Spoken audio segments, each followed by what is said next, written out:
আসসালামু আলাইকুম, আপনারা সবাই কেমন আছেন? মজাদার রোস্ট রেসিপি আপনার সাথে শেয়ার করব। হঠাৎ করে কোনো মেহমান যদি আসে, তখন ঘরে যা আছে তাই দিয়ে এত মজাদার একটা রোস্ট রান্না কীভাবে করবে সেটা দেখি, চলুন যাই।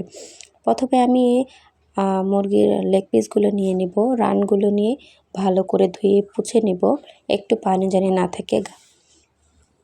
তারপরে এখানে 1 চামচের মতো লবণ, 1 চামচ আদা রসুন, 1 চামচ কাঁচা মরিচ বাটা দিয়ে আমি ভালো করে মাখাই নেব, 2 হাত দিয়ে ডলে ডলে সুন্দর করে একদম রানের গায়ে আমি মাখাই দেব। ঠিক আছে, মাখিয়ে কেউর হাতে যদি সময় থাকে 10 মিনিট বা 20 মিনিট, আধা ঘন্টা রাখলে আরও ভালো হয়। তো আমি তারপর অনেকগুলো পিস কেটে নিলাম, পেস্তা বানানোর জন্য।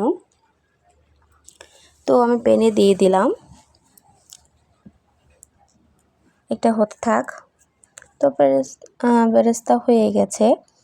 আমি এখানে লেগ পিসগুলো আমি ভেজে নেব, এপিট ওপিট করে একটু ভালো করে ভেজে নেব, যেহেতু এটা ব্রয়লার মুরগির মাংস দিয়ে রান্না করব। তো ঘরে যা আছে তাই দিয়ে আমি রান্নার চেষ্টা করলাম, আপনাদের দেখানোর চেষ্টা করলাম।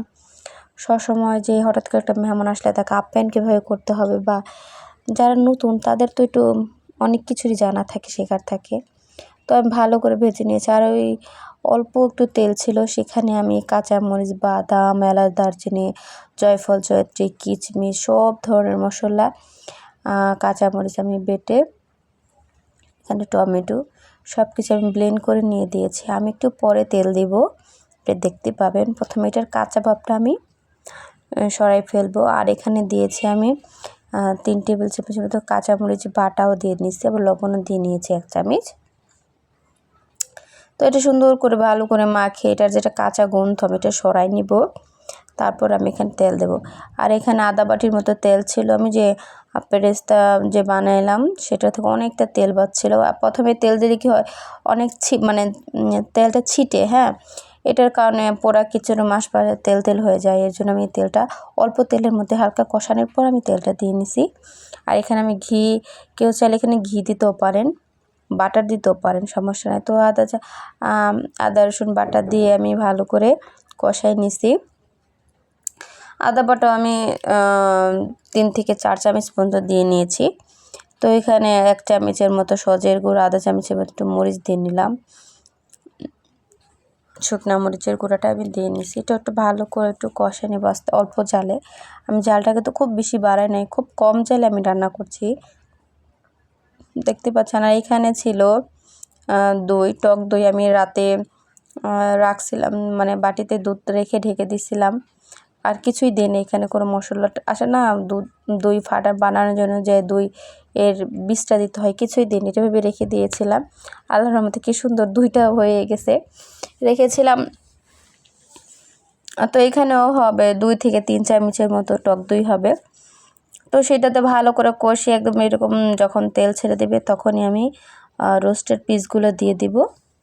শুধু রোস্ট না, আমি এখানে মুরগির আরও পিস দিছি রোস্ট ছাড়াও। আমি একটু সুন্দর করে নেড়ে চেড়ে কষাই নেব, যেহেতু আমার মুরগিটা অর্ধেকখানি ভাজা, মানে হাফ করে আমি ভেজে নিয়েছি। 100-র মধ্যে 50% আমি মুরগিটা ভেজে নিয়েছি। তো আমার ব্রয়লার মুরগি এখানে আর বেশিক্ষণ রাঁধতে হবে না, রোস্টটা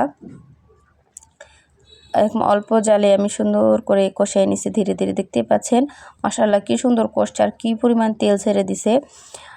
আর এখানে আমি 1 কাপ এর মতো দুধ দিয়ে নিয়েছি, কে চাইলে একটু বেশিও দিতে পারেন।